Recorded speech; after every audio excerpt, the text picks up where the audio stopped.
week on Supercars Torque, the field heads north up to Darwin for some sun, warmth and Indigenous liveries.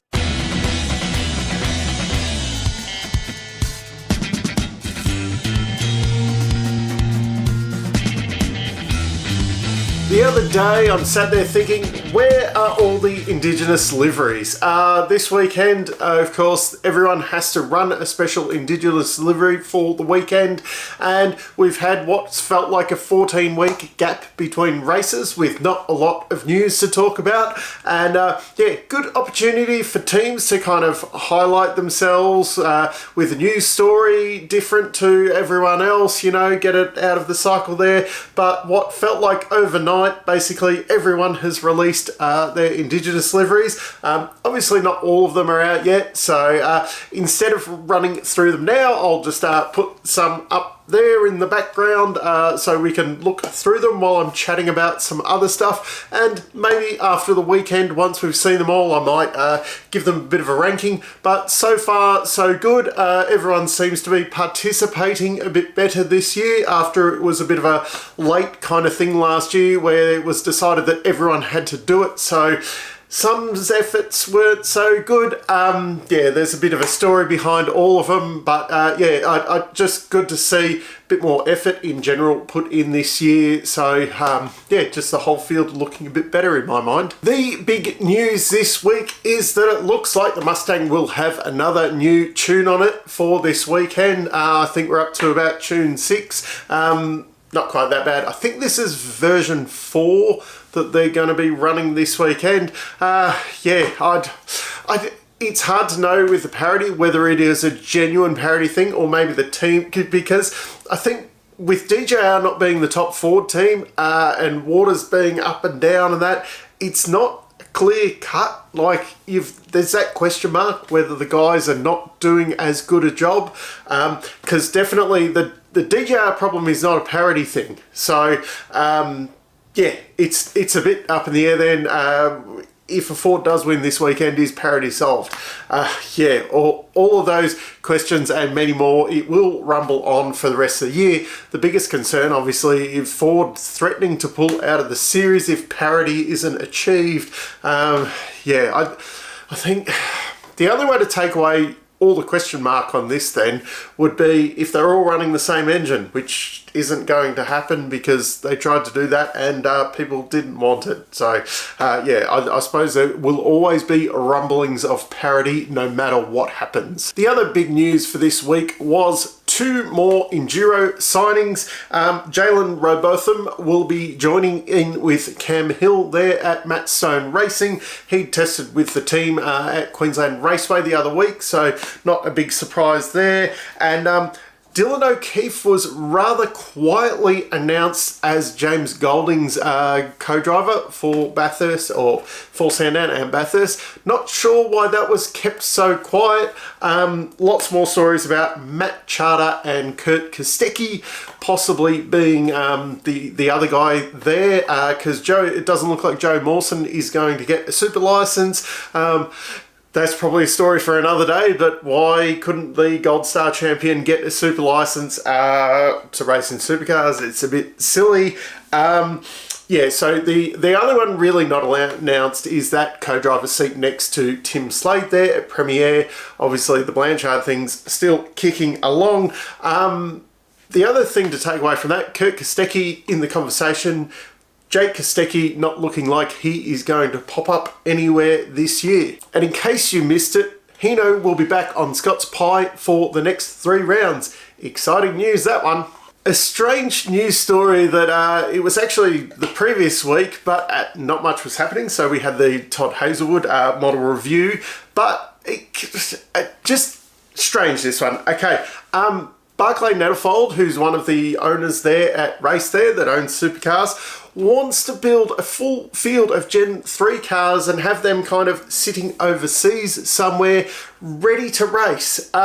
So the idea is that then the crews and the drivers and that would fly out to, say, the Singapore Grand Prix, and there would be a full field of cars there ready to go, so that you didn't have to, say if you wanted to have that round a week after one of the events in Australia. You don't have to, ship all the main cars and whatever over there. You just have a set of cars over there ready to go, and then you can, transport it to somewhere else for another round.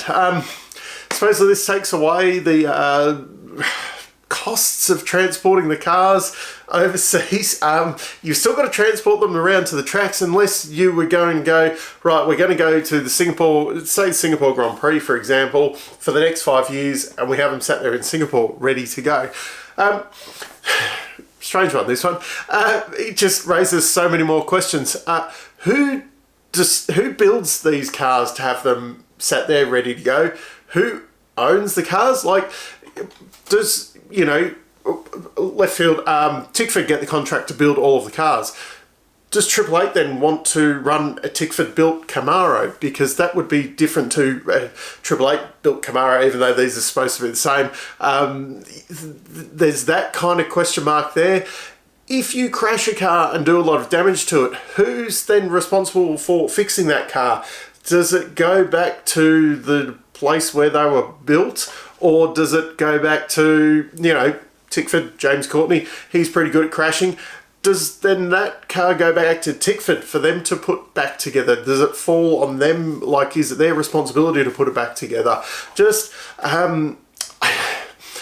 we've got bigger problems to solve before we, pulling these pie of the sky ideas. Just, I can watch pigs flying kind of thing, and it just baffles me, things like that. We should be focusing on the 15 rounds. We should be focusing on getting back to Winton, Queensland Raceway, and a New Zealand round before we're worried about, building a full field of few more licenses, get a couple more cars in the normal field. Then that also raises the question, what happens, say you've got your 25, 26 cars sat there overseas. What happens then when a team, like say last year, Walkinshaw's switches from, General Motors to Ford? What happens then when you've overseas, you've got, 12 Fords or whatever, 14 Chevs, and a team switches over, and then people have got it. It's just very weird. And then if you've got other people racing them who look. Anyway, that one down in the comments. Let me know is this something that you'd be excited about, or do you think we should be focusing on the issues, the bigger issues at home before we start worrying about doing proper? I don't count New Zealand as an overseas event. That's something that should just happen. But should we be worrying about the local stuff before we worry about doing proper overseas events? Now, there's racing this weekend. It has been a long wait. So this weekend, we're back to the usual kind of program of 2 practice sessions on Friday, 3-part qualifying on Saturday, followed by a 35-lap race. Sunday then sees 2 15-minute qualifying sessions and then 2 35-lap races. No top 10 shootouts in this Triple Crown, you say. Last year, this was the last time we got to see Gary Jacobson in a full-time role. He got kicked out of Premiere at the end of this weekend for reasons. It was also a bad weekend for Shane van Gisbergen. Now, this was a bad weekend for him. Only 2 podiums, and they were both third places. In the third race there, he was battling. He tried safety car restart right near the end of the race. He kind of dive bombed Will Davison, damaged the car, plodded around to finish 21st at the end of the day. The wins were separated between Waters, De Pasquale and Mostert, and then Will Davison was the only other guy to see the podium over the weekend. This weekend, my big questions: how will Goddard fare against the full-timers? Will Erebus keep their winning ways? And will DJR bounce back finally this weekend? I'm not sure on all of them. I reckon my prediction is that Goddard will be a solid midfield runner over the weekend. I think Erebus is going to continue to do very well this weekend. Probably take at least 2 of the 3 wins over the weekend. DJR bouncing back. This has been a very happy hunting ground for them. if the Ford's still playing around with mapping issues, they are not the top Ford team at the moment. My predictions this weekend is that the Groves will actually, overall, you know, probably Waters might get some better results. Chaz will be up there, but I think Groves will be the top Mustang team once again this weekend as a whole team. But I also think that Percat will be a solid midfielder again. He'll keep kind of plugging away, and he's starting to make that journey back towards the front, catching up with Chaz Mostert again. And obviously before I said, I think Goddard is going to be solidly in the midfield around that kind of 15th position. I don't think he's going to be qualifying last and yeah, plodding around there. I think he's going to be right in that midfield battle. But yeah, down in the comments, let me know your predictions for the weekend. And do you think, do you agree with Barclay Natafold that we should be building a whole nother field of supercars to put them offshore somewhere for maybe one race a year, transport reasons or something? Anyway, I'm still Dave, and I'll catch you later.